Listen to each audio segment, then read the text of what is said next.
94 Ozami DXOW 981 Davao at Radyo Pilipino Podcast Center Manila. Ito ang kabahagi mo.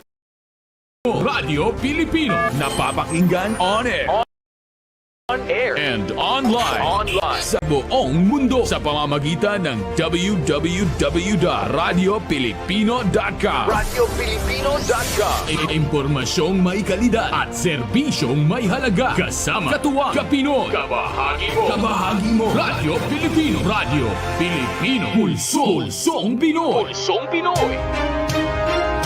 Kabahagi ng bawat Pilipino. Pulsong Pinoy. Ang programang magbibigay linaw sa mga katanungan sa politika, negosyo at kalusugan. Pulsuhan natin yan. Pulsong Pinoy. Kasama ang kabahagi mo. Ben Paipon.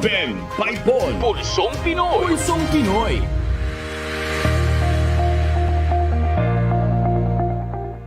Pilipinas, magandang hapon. Philippines, good afternoon. Hi, Miss Universe. Magandang hapon po. Ben Paipon here, inviting you now to join us dito po sa ating programa panghapon, Pulsong Pinoy.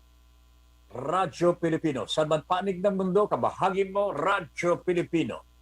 This is every day, Monday to Friday, alas 3 hanggang alas 4 ng hapon. And we are still at reports coming from the Visayas and Mindanao. May kaugnayan po dito sa bagyong si Odette na talaga namang nanalasa sa gawiroon ng ating bansa. Latest count sa Bohol, which is one of the hardest hit provinces in the Visayas po. 96 din ang latest report, and this could grow up. Kaya tataas para sabi po ng NDRRMC. Okay? 6 na rehiyon ang dineklara na pong state of calamity. Okay? And let me see.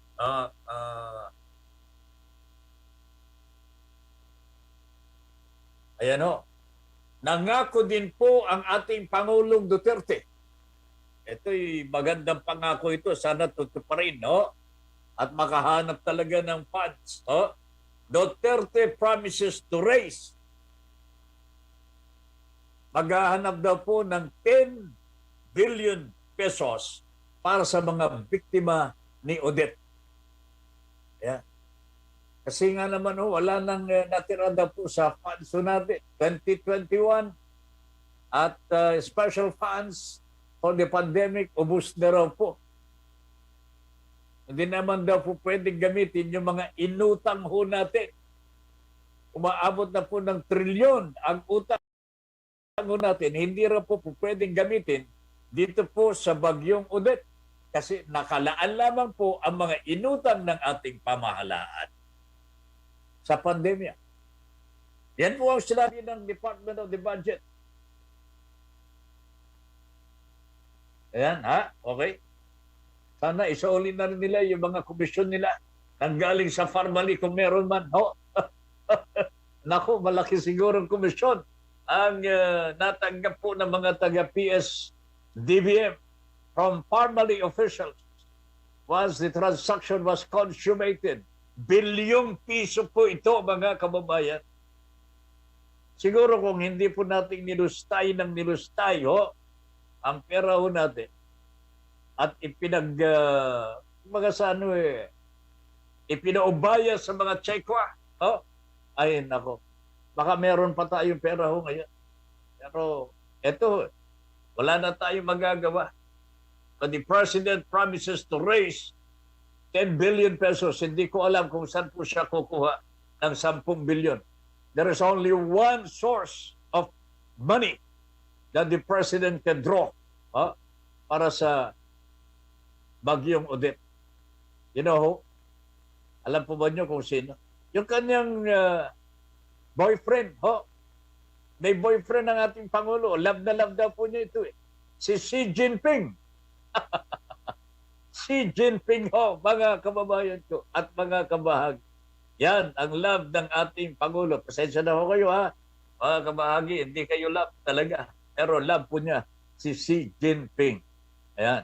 Okay, sana naman ho, makakuha ng pera ho dito sa China at matulungan po natin ang ating mga kababayan na nasa lanta ng Bagyo Odette.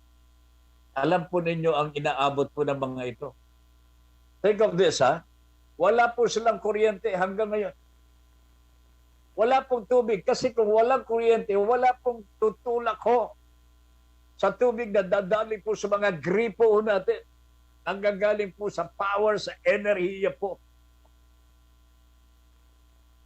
Walang kuryente. So, walang tubig. Can you imagine that? Walang pagkain ho. Kung meron man, delata. Lulutuin pa po. Eh saan kung magluluto ang mangyari? Ito ang sinasapit ng ating mga kababayan dito po sa Visayas and Mindanao. Mamaya po, magkakaroon tayo ng panauhin. Guest sa programa po nating Pulsong Pinoy. Ito po ay galing po sa Rotary Club of Manila. Rotary Club of Manila. Si Ginoong Rafi Alunan ang makakausap po natin sapagkat meron silang ginagawang project po ngayon para sa mga nasalanta ng Bagyong Odette. Si Ginoong Rafi Alunan po ay siyang chairman din ng Philippine Council for Foreign Relations. I hope meron po siyang balita po para sa ating mga biktima ng Odette dito po sa Kabisayaan. Food pack siguro. I hope yung mga pangkumpuni ng kanilang mga bahay ho, wasak na wasak ho. There are some municipalities and barangays na talagang wasak na wasak po mga kababayan. If you can only see the footages, talagang nakakaawa ho. Kanya kung pwede lamang po, kung meron po kayong naiambag, may tutulong, wag ho natin ipagkaipa, ha, mga kabahagi, please lang. Lalong-lalo na kung meron kayong mga kamag-anak doon, share them your blessings here in Metro Manila. 3 araw, 4 na araw na lamang, 3 araw na lamang po, magpapasko na, Pasko na talaga ho. Ito ang sinapit po ng ating mga kababayan o doon. Let us give them cheers in any way we can. Mga kababayan. In any way we can. Sana po, kahit papaano mabigyan mo natin ng ngiti sa mga labi ang ating mga biktima ng Odette. Antabayanan po ninyo, makakausap po natin si Rafi Alunan. Hindi ko pa alam kung anong mga areas ang target ng kanilang mga donations. Pero ito po ay para sa mga biktima ng bagyong si Odette. Okay? And then we will also have reports from Dumaguete, ganun din po from Surigao. Makakatanggap po tayo ng first report mula sa DXSP Surigao, mula kay Jade Alhero. Okay? In the meantime, Fe R. Osmil, hello po everyone, lalo na sa user Ben. Magandang hapon po sa inyo. Magandang hapon po. Watching here in Hawali, Habria, Kuwait. Wow, talagang napakalayo. Advance Merry Christmas po and a Happy New Year, sabi po niya. Sabi ni Fe R. Osmil. Happy New Year din and Merry Christmas, ha, Fe? Ma'am Mercy Ong is also watching. Magandang hapon. Pa-shout out po sa aking hubby sa Bani, Pangasinan. Sabi ni Fe, si Ping Rosal de Guzman. Ingat po kayo palagi dyan. Ayan. Ping, ingat daw po, sabi ni Fe. Alright? Hero Robrigado is watching. Padre, magandang hapon sa iyo. Good afternoon. Okay? And let's dito, sandali ha. Sandali lang. Dito, sinugod sa hospital. Commander, bagsak hemoglobin. Di pwedeng gawin third chemo. No blood transfusion. Need blood transfusion. Meron na bang blood? Meron ng dugo, Padre? Etong wife ni Hero po, mga kabahagi, has been brought to the hospital for Quebo. Pero wala nang anong nangyari ho dito. Sandali lang, hindi ko pa nababasa masyado. Padre, dasal ho namin. Dalangin na lamang po ito mag-agawaw natin sa mga panahon na ito, no? Dasal ho namin for the early recovery of your wife, po. Dinala daw po sa hospital ang kanyang may bahay po. Third, meron po breast ba ito? Problema sa breast yung wife po ni parang Kiro Robregado. Ipagdasalo natin sana ho, mga kabahagi, ipagdasalo natin ang partner po ni Hero Robregado who is now in the hospital and need immediately blood transfusion. Andre, meron ka na bang nakuha? Otherwise, we can call up the Philippine National Red Cross para makatulong po sila. Let me know, my friend. Thank you po, sir. Sir Ben, sabi ni Fe R. Osmil from Kuwait. Okay? Alright, mga kabahagi. No, ano ito?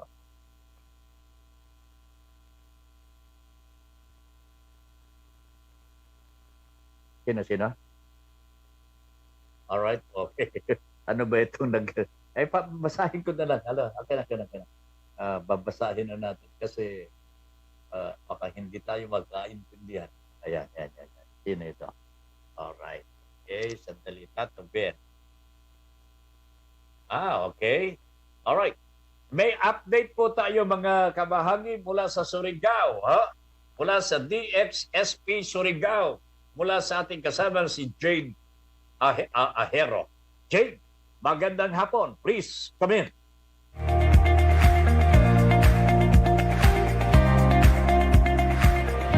Balita sa Radyo Pilipino. Magandang araw mga kaibigan. Sa ngayon po, Sir Jason, meron tayong pagbabago doon sa mga casualties na nangyari sa Surigao City. Sa unang report na napadala ko dyan last night, 3 ang patay. Sa bagong inilabas ng LGU, sa bulletin ng LGU, Sir Jason, meron tayong 5. Ito yon sa Barangay Cagniog, may 1, Barangay Libuak 1, Kanlanipa 2, at sa Maysa ang Barangay San Juan na 1. Ang total injured sa Surigao City is umabot ng 69. Ang naging ayuda naman sa 54 barangay na nasasakupan ng Surigao City, 47 na barangay ang nabigyan ng relief goods. Sa ngayon, makikita natin ang Police Provincial Office sa Region 13 andito ngayon para tulungan ang Surigao City sa ginagawang clearing operation. Kanina lang may nakuha tayong informasyon na gumawa na ng executive order ang lokal na o LGU ng Surigao City na nagmamando na ang curfew is from 10 p.m. to 5 a.m. Alam naman natin sa ganitong mga panahon na sir, hindi natin mawala yung pagkabahala ng mga tao. Ito yung Executive Order number 57 from the Office of the City Mayor. And also, Sir Jason, maya-maya pupunta mismo ang City Mayor ng Surigao City na si Mayor Ernesto Estong Matugas Jr. para maghatid talaga, personal na maghatid ng mga relief goods sa mga tao na nasa isla o yung isla na nasasakupan ng Surigao City. 7 isla yan, Sir Jason, na mismo yung City Mayor ang maghahatid ng tulong. Yan lang muna ngayon mula dito sa Surigao City. Ako po si Jade Papa James Ahero, saan mang sulok ng mundo. Kabahagi mo, Radyo Pilipino. Balita sa Radyo Pilipino.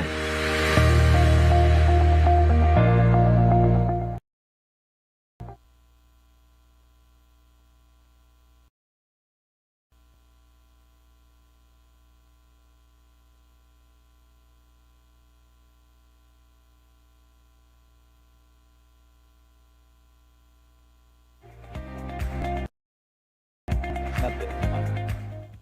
Alright, thank you very much po sa ating kasamang si Jade Ahero ng DXSP Surigao. Maraming salamat po. Matindi po ang problema ho na dinaranas po ng mga taga Surigao. May mga namamatay pa. Meron pa mga inire-report na mga bahagi po ng casualties of the typhoon, si Odette. Okay? Now, mamaya po ng kaunti, makakausap na po natin si Mr. Rafi Alunan sapagkat meron po silang gagawing mga projects po ngayon to assist and to give assistance sa mga biktima ng Odette dito po sa Kabisayaan. Malalaman po natin kung ano ang kanilang target. Maraming mga areas in the Visayas and Mindanao na talagang apektado ng bagyong si Odette. Meron na naman po isang bagyo na paparating. Sana wag muna. Yan po, kasama po ni Mr. Alunan po ang Rotary Club of Manila sa gagawin po nila mga proyekto pagpapadala ng mga pagkain siguro, mga donations for our people there in the Visayas and Mindanao. At tabayanan po ninyo yan. In the meantime po, mga kabahagi, magbabalik po ang Pulsong Pinoy pagkatapos po ng ilang pag-alala.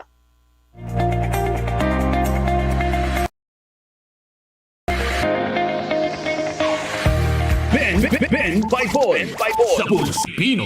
Bahagi ba ng pangkabuhayan mo ang agrikultura? Nais mo bang makakuha ng impormasyon, tulong at gabay ang iyong mga katanungan tungkol sa agrikultura? Sagutin natin yan sa Asenso Agri-Negosyo. Mga impormasyong makabuluhan at makatutulong sa negosyong pang-agrikultura. Asenso Agri-Negosyo. Agri ka ba? Samahan na ang inyong kabahagi at hero sa agrikultura. Hero Rob Regado. Lunes hanggang Biyernes, alas 5 hanggang alas 6 ng umaga. Asenso Agri-Negosyo. Dito lang sa kabahagi mo, Radyo Pilipino. May iba na ba siya? Kasal ba kayo? Hanggat nasa tama ka, kakampi mo ang batas. Lunes hanggang Biyernes, alauna hanggang alas 2 ng hapon. Kasama si Attorney Melanio Batas Mauricio. Attorney Batas, kakampi mo ang batas. Dito lang sa kabahagi mo, Radyo Pilipino. Ang trusted dog food ni Catherine Bernardo, Nutri-Chunks na. Listo at ganado ang baby ko sa vet-approved Nutri-Chunks with active boost and prebiotics na pampalisto. Made with real meat and essential nutrients that help keep them healthy and happy. Listo ganado sa Nutri-Chunks. Ito ang rap para sa Petron Diesel Max. Tough outside, clean inside, Petron Diesel Max. Nililinis ang umaandar na makina mo. Hindi ka bibitinin sa akyatan nito. Petron Diesel Max, clean shell, fuel nozzle. Kaya saan man mapagkat, walang kahassle-hassle. Kung naghahanap ka ng bad word, sarap na ito. Pati ito nilinis na ng Petron Diesel Max, yo. Petron Diesel Max keeps your engine clean so that nothing gets in the way of your engine's power. Tough outside, clean inside, Petron Diesel Max. Ang trusted dog food ni Catherine Bernardo, Nutri-Chunks na. Listo at ganado ang baby ko sa vet-approved Nutri-Chunks with active boost and prebiotics na pampalisto. Made with real meat and essential nutrients that help keep them healthy and happy. Listo ganado sa Nutri-Chunks. Nagbabalik si Ben Paipon sa Pulsong Pinoy.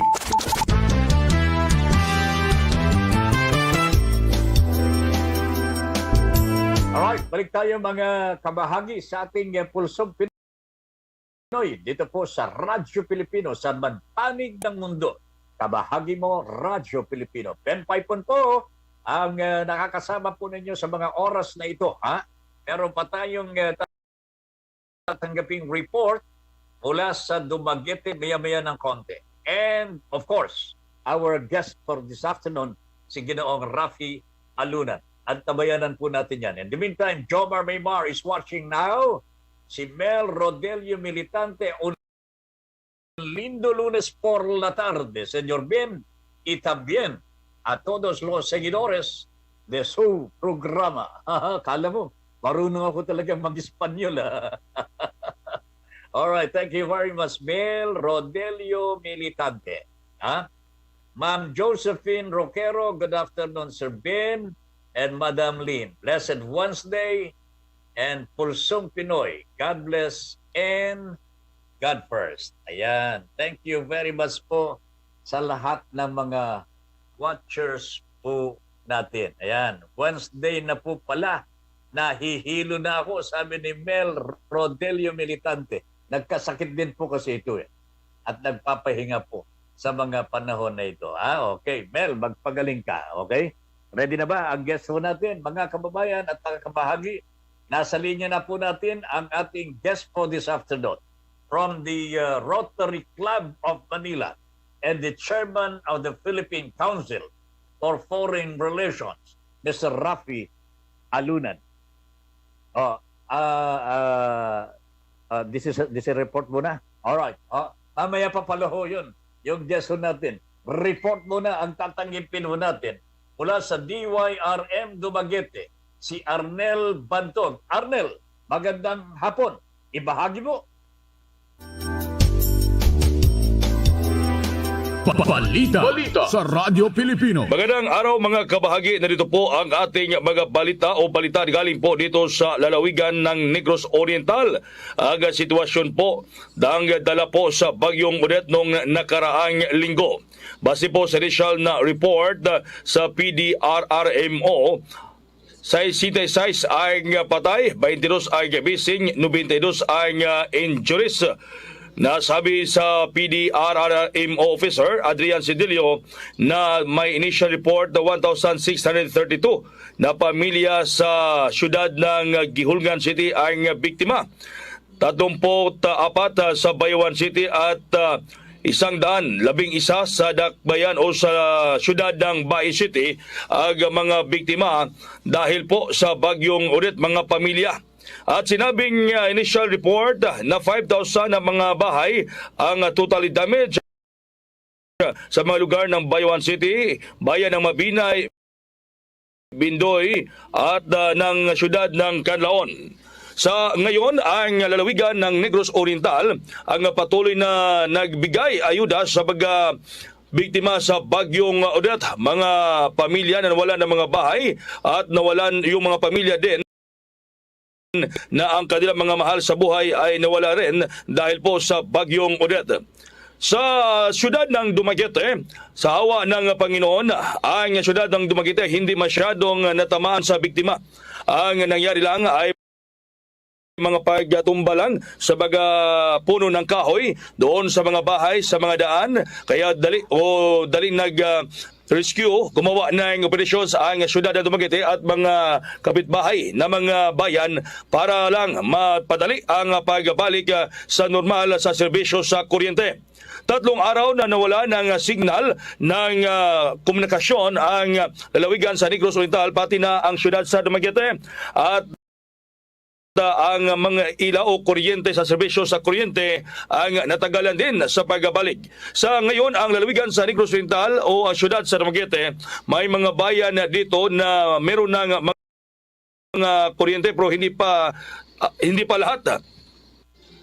Mga ilang porsyento pa lamang ang meron ng serbisyo sa kuryente dito sa syudad sa Dumaguete at mga katabing mga bayan. Ang yung unang distrito sa lalawigan ng Negros Oriental ang may malaking tama talaga o danyos dahil po sa bagyong Odette. Sa ngayon, patuloy na nabayanihan ang mga tao dito sa lalawigan sa Negros Oriental. Ang iba ay nagbigay ng mga tulong doon sa talagang grabing natamaan ng bagyong Odette. Yung mga may nawalan ng mga bahay, tinawag na mga buhay dahil po sa nasabing bagyo. Sa ngayon, dito sa syudad sa Dumaguete, sabi ng mayor sa syudad, Mayor Felipe Antonio Remulio, nagpasalamat siya na hindi talaga grabe na tumama dito sa syudad sa Dumaguete ang bagyong Odette, doon lang po sa ibang mga bayan sa lalawigan. Kaya sabi sa mayor sa syudad ng Dumaguete, sila ay tutulong doon sa mga bayan o mga lugar na sobrang natamaan ng bagyong Odette. Sabi sa mayor sa syudad ng Dumaguete, sila ay magpadala ng mga tulong doon sa mga lugar sa syudad ng Bahis, Manhoyod, Bindoy, sa Tayasan at doon sa lahat ng mga bayan na malaki talaga ang naging danyos dahil po sa nasambing bagyo. Ang DYRM Radyo Pilipino ay tumulong din sa pagbayanihan kasama po ang inyong lingkod sa pagputol po ng mga malaking mga kahoy para lang madaanan ng mga sasakyan at sa mga bahay na natumbahan din dahil po sa malakas na bagyo. At yan po muna ang ating mga balita o ating balita dito galing po sa siyudad ng Dumaguete, sa lalawigan ng Negros Oriental. At magbigay pa tayo mamaya ng mga update. Ngayong araw nito ay punta po tayo doon sa mga lugar na grabe at sobrang nasalanta na dahil po sa bagyong Odette. At yan ang ating balita galing po dito sa DYRM Radyo Pilipino Dumaguete. Ako po si Arnel Bantog, sa panig ng mundo, kabahagi mo, Radyo Pilipino. Balita sa Radyo Pilipino.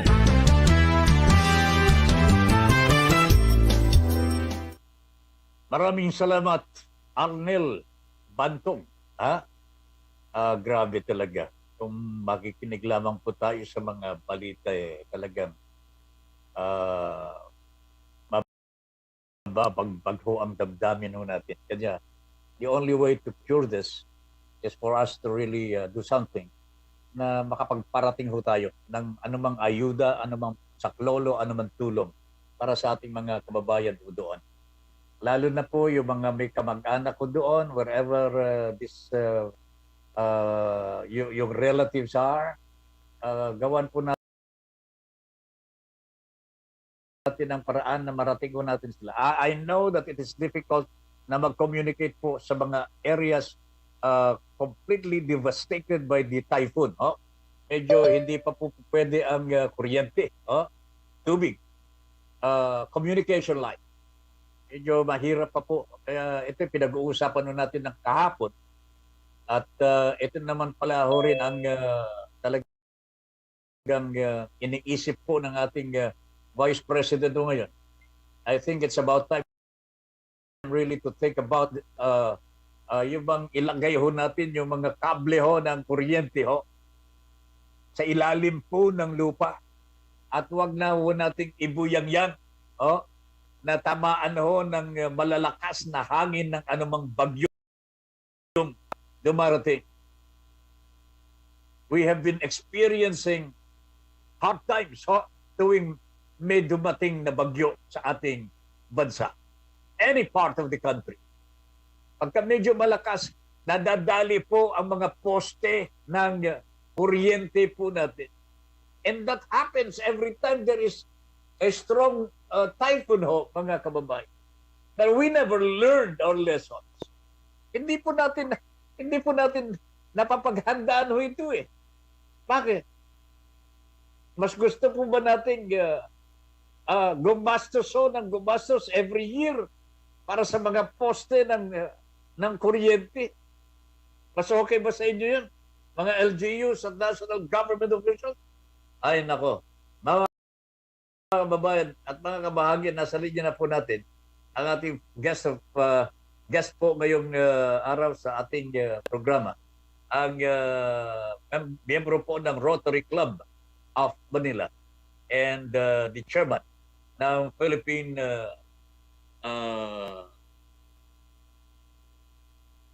Council for Foreign Relations, si Ginoong Rafi Alunan. Nasa linya na po natin. Sir Rafi, magandang hapon po. Good afternoon. Si Ben Paipon po ang makakausap po ninyo ngayon. Good afternoon, Ben. Maraming salamat for inviting me again sa show ninyo.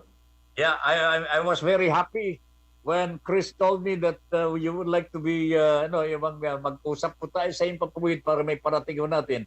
Ang gagawin po ng Rotary Club of Manila sa pamamagitan ninyo. Can you tell us all about this plan na makatulong tayo sa mga biktima ng Odette, bagyong Odette, Sir Rafi? Actually, Ben, hindi plano yon. I posted in my Facebook page yesterday yung accomplishment ng Rotary Club of Manila. Kasi last sa Sunday, there was instant chatter sa aming video chat sa Viber chat room namin sa Rotary Club to immediately raise funds. This was initiated by the president of Rotary Club, si Chito Saldariaga, at saka yung president-elect namin na si Hermie Esguerra, who is very proactive in fundraising, no? And as a result, the members of Rotary Club of Manila immediately heeded the call for donations, and oh my golly, within I think a period of 48 hours, they were able to raise almost 750,000 pesos. Oh, Ang bilis, oo, kasi ang bilis.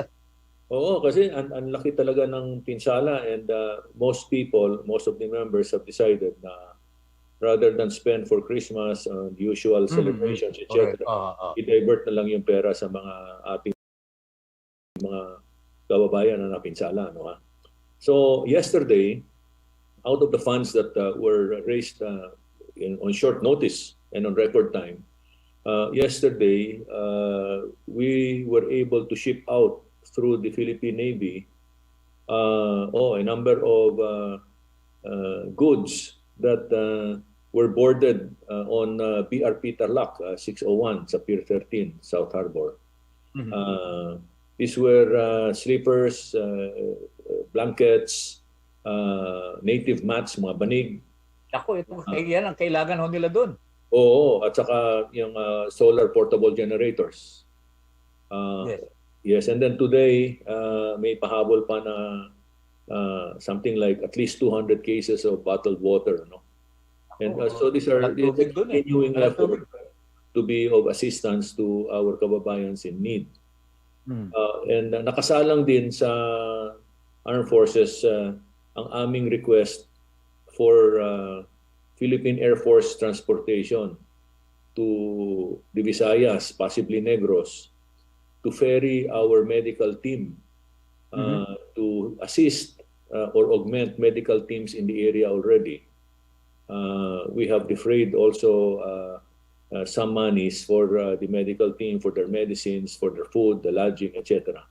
And the earliest that we will fly out, if the transports are available, is next week. Otherwise, kung talagang gipit sa transport resources ng Air Force, we may move it to the first week of January. No? Pero we're ready. We're ready to help. And it's just a matter of the Air Force bringing us to where we're needed. Ang mahalaga po ngayon, Sir Rafi, ay gumagalaw na po ang Saklolo. Kasi nitong nakalipas na ilang araw ho after the typhoon, yung devastation, talagang walang makarating ho sa kanila eh. And they are already starving. Kasi matagal na ho binubugbog sila ng malalakas na hangin eh. Lumilipad na ho yung mga bubong. So, can you imagine, walang kuryente, walang tubig, walang makain. And wala na hong saklot, wala na pong damit. Actually, Ben, this is a repeat of Yolanda. Kasi yung typhoon came from the lower part of the Pacific, dumaan ng Mindanao, Leyte, Samar, tapos Cebu, Bohol, Negros, exiting sa Palawan. More or less ganun din yung path ng ni Odette, ano? Kaya't malawak yung damage na nangyari.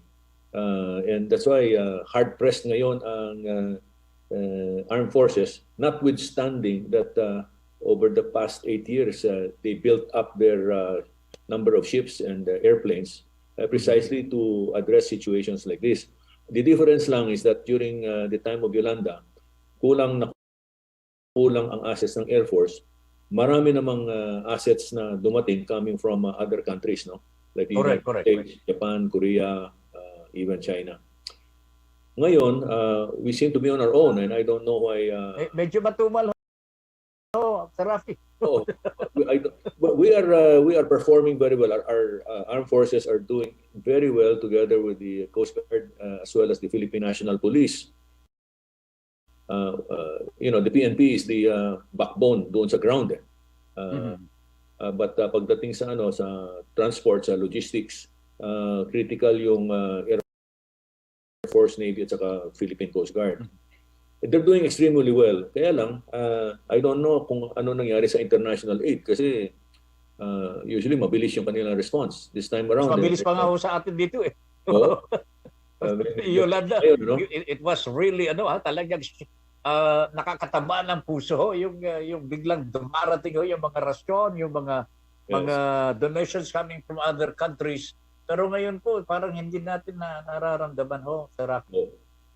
In fact, we during Yolanda, as far as Israel pa ang Opo. mga medical teams na dumating eh. Yes, Oh. that's true. So I remember that very well. Siguro Rafi, it's taking a little time for them to mobilize, but siguro parating na rin yun. Opo. Sir Rafi, would you would you accommodate any requests from these areas hardest hit ng bagyong si Odette directly ho? Pag-ihingi po sila ng tubig siguro, pagkain, whatever. Would you care to give us any address or they can send their requests? Well, no, we are not the Red Cross or the the SWD, no. In fact, we're not in the business of humanitarian assistance, except that when times like this require help, tumutulong naman kami. Tumutulong. Okay. Tumutulong kami. But really, the main effort belongs to the aid agencies and the agencies of government like the SWD, the DOH, the Armed Forces, the PNP, the ILG, Sila yung main effort. Kami taga-augment wherever our limited resources can be of help. Saan po bang mga areas ang napuntahan po mga nanggaling po sa Rotary Club of Manila? Yung lumabas kahapon ay pumunta sa Cebu. Cebu. Ang medical team namin ay naka-earmark sa Negros.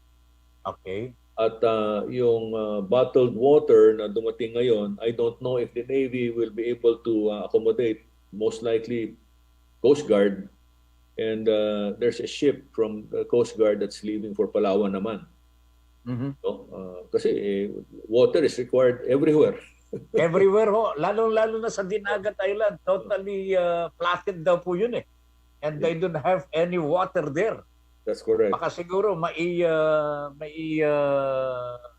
target ho natin yung Dinagat Island sa Rafi.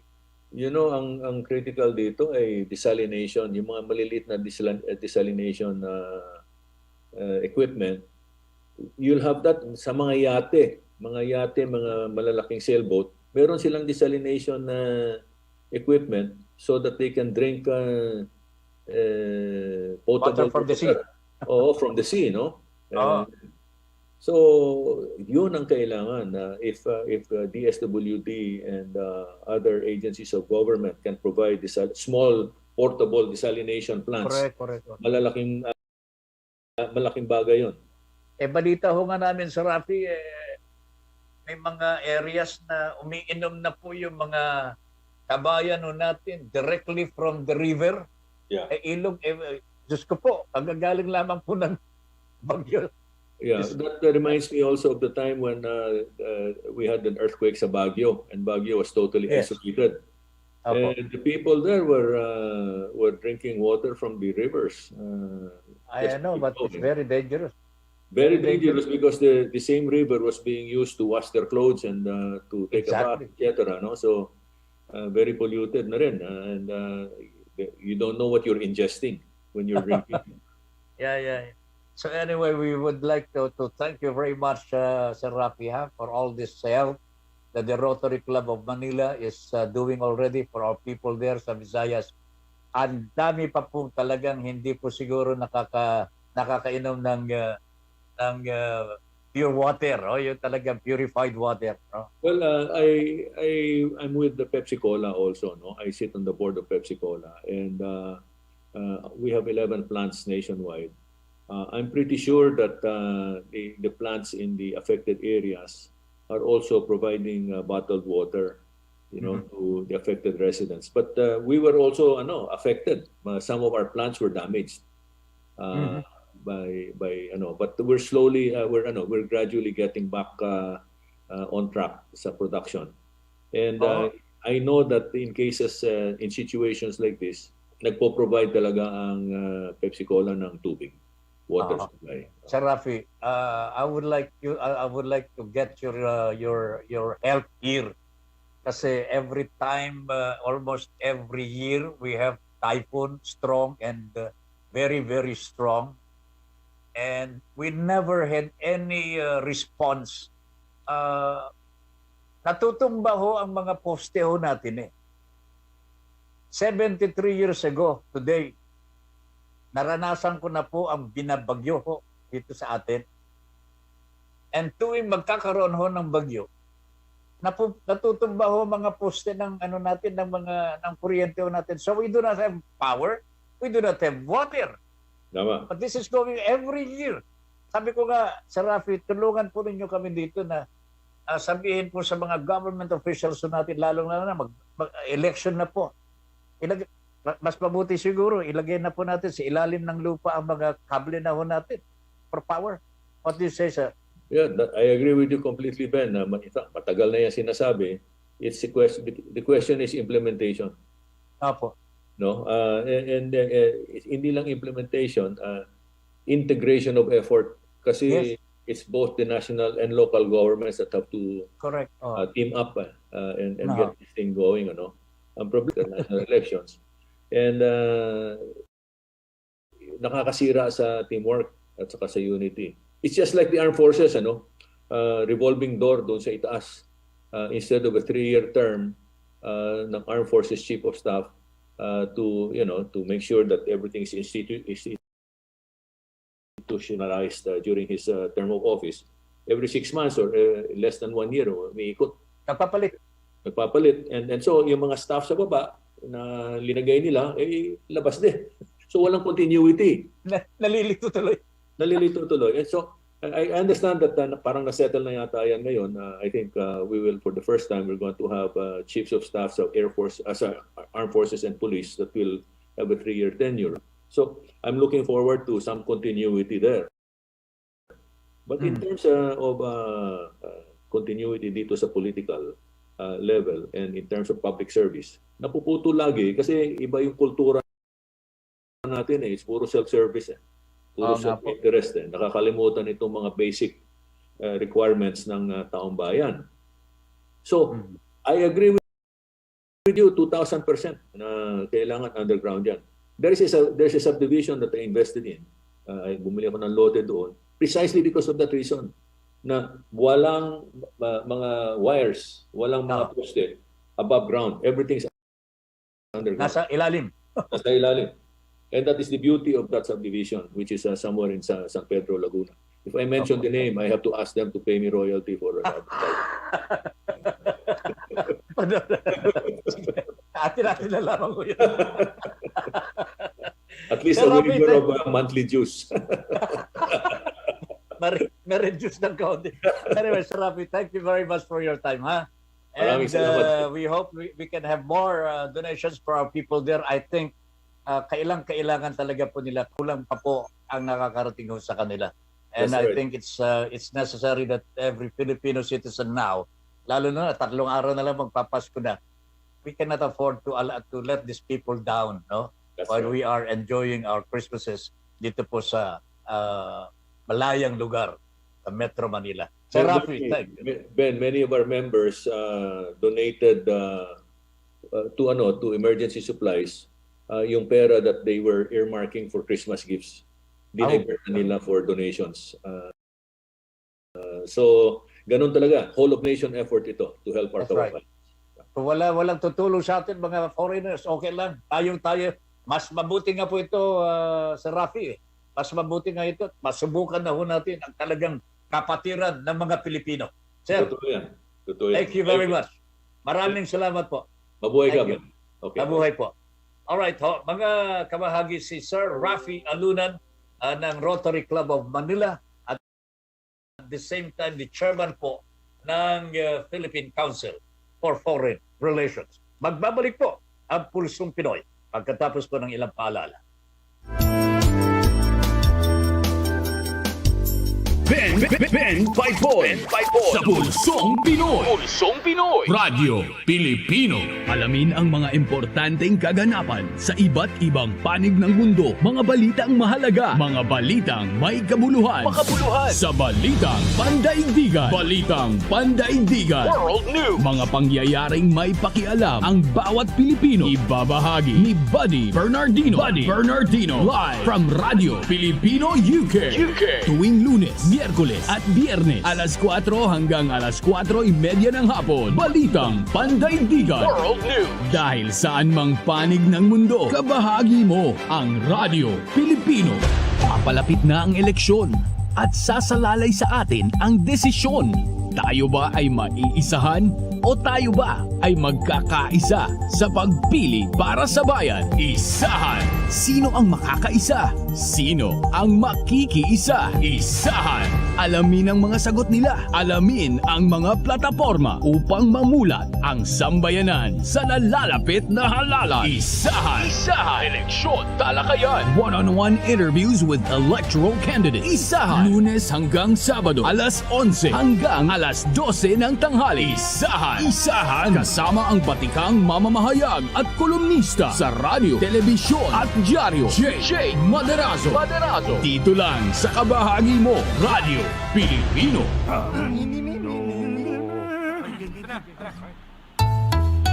Ang sumitsit ay bang-mang-mang, ang sumipol ay bang-hung-hang, ang babae sa lansangan, huwag hiritan kundi igalang. Pare, ang catcalling ay isang uri ng sexual harassment. Di biro ang sexual harassment at di nakakamacho ang pang-aabuso. Huwag hiritan kundi igalang. Isang paalala mula sa Philippine Commission on Women at ng himpilang ito. Ang trusted dog food ni Catherine Bernardo, Nutri-Chunks na! Listo at ganado ang baby ko sa vet-approved Nutri-Chunks with active boost and prebiotics na pampalisto. Made with real meat and essential nutrients that help keep them healthy and happy. Listo ganado sa Nutri-Chunks. Dial hashtag 88,000 Petron Gasol Express Delivery. Nationwide hotline yan. Si Mami ay wais dahil alam ang mabilis. Petron Gasol Delivery. Call and delivery ay free. Sakto. Hashtag 88,000 yan. Sulit. Hashtag 88,000 yan. Safe. Hashtag 88,000 yan. Petron Gasol Express Delivery. Nationwide hotline yan. Ang trusted dog food ni Catherine Bernardo, Nutri-Chunks na! Listo at ganado ang baby ko sa vet-approved Nutri-Chunks with active boost and prebiotics na pampalisto. Made with real meat and essential nutrients that help keep them healthy and happy. Listo ganado sa Nutri-Chunks. Kabahagi mo, Radyo Pilipino. Impormasyong may kalidad, serbisyong may halaga, saan mang bahagi ng Pilipinas. On air. Saan mang bahagi ng mundo. Online. Ano mang uri ng pamumuhay. Kasama, katuwang, kapinoy. Kabahagi mo, Radyo Pilipino. Radyo Pilipino. Nagbabalik si Ben Paipon sa Pulsong Pinoy.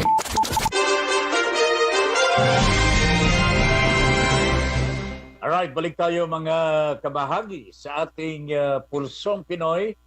Dito po sa Radyo Pilipino, saan man panig ng mundo, kabahagi mo, Radyo Pilipino. Ben Paipon po ang inyong nakakasama sa mga oras na ito. Ginoong Rogelio Bruno. Good afternoon, sir. Sabi po ni Rogelio Bruno. Ganon din po kay Alex C. Aquino and Chris Tim. Parang kilala ko ito. Mel Rodelio Militante, matutulog daw muna siya. Hindi niya mapigilan ang kanyang antok. Go ahead. Good luck, ho. Good luck, my friend. Oh?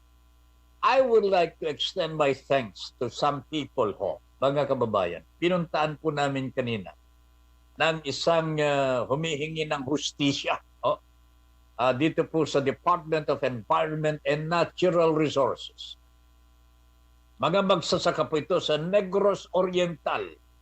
Matagal na po silang nagmamakaawa na wag po guluhin ng mga forest rangers. Kanya nagpunta po kami dito sa tanggapan ng Department of Environment and Natural Resources. Pagamat hindi po namin nakausap si Yusek Benny Antiporda. binigyan naman po kami ng napakabuti at napaka-alalahanin ng mga tauhan, staff. Lalong-lalo na si Henry at saka si Major Sandoval.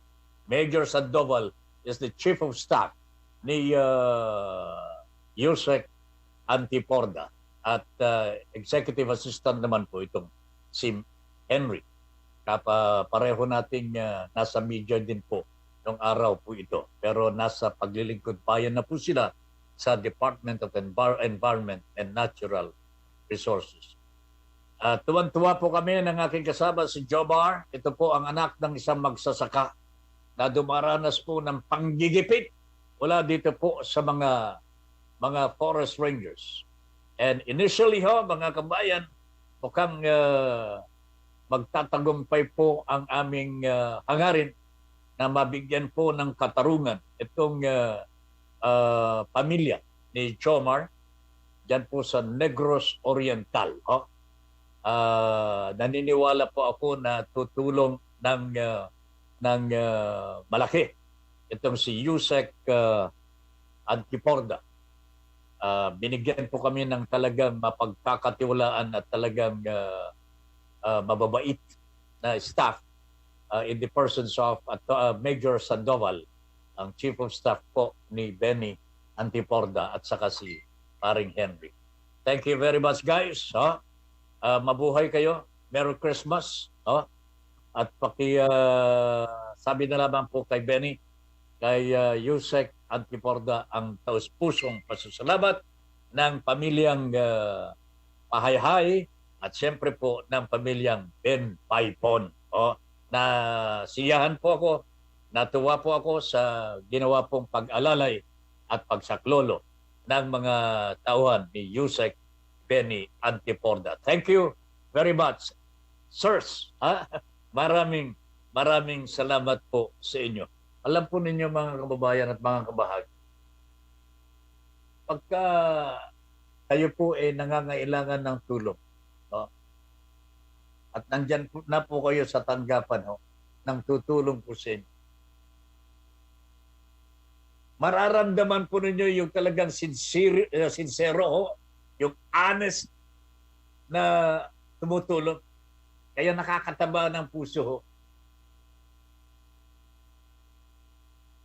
I felt this in the presence of these guys, si Major Sandoval at saka si Henry. Kanya, nagpasalamat po ako ng marami dito sa ating kaibigan, si Yusek Benny Antiporda. Maraming salamat, sir. May your tribe increase. Maraming salamat po. Okay? Areglado. And hopefully, one of these days, matigil na rin po ang harassment sa mga magsasakang ito at maibigay na may sauli sa kanila. Namatay pa nga yung kalabaw. Kinuha pinaaresto yung kalabaw ng magsasaka. Alang yan talaga Pero wag po kayo mag-alala, Jomar. And ito'y aasikasuhin na po ng Department of Environment and Natural Resources. Naniniwala po ako na tutulungan po tayo nila. Okay? Bueno, wala na tayong oras po sa kabuuan ng ating Pulsong Pinoy. Maraming salamat po sa ating mga kasama dyan sa studio. Sila Engineer Dave, sila Ram Malonzo, Francis Carl, thank you very much. At syempre, si Binibining Christine noong araw. And of course, Miss Cathy Gabriola, Binibini din po yan, mga kababayan. Talaga, noong araw. Maraming salamat sa inyo. Ben Paipon po, nagsasabing thank you very much for allowing us into your homes and for giving us the privilege to be of service to you. Thank you very much. Magandang hapon.